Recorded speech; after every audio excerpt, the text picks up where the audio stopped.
चिलक, ओए चिलक। हाँ बोल, तू अपनी बहन को क्या गिफ्ट दे रहा है?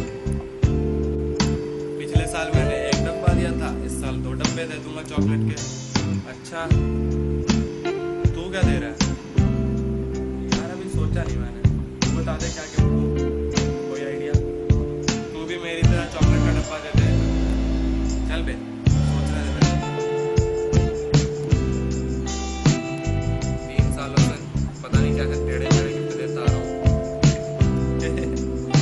अबे ये देख क्या खबर चल रही है। राखी पे बहन को भाई ने गिफ्ट ना देने पर बहन ने की भाई की सुताई।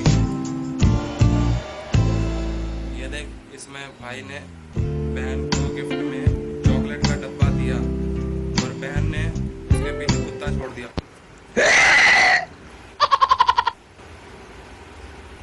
भाई बता दे बहन को गिफ्ट में क्या दूं मैं?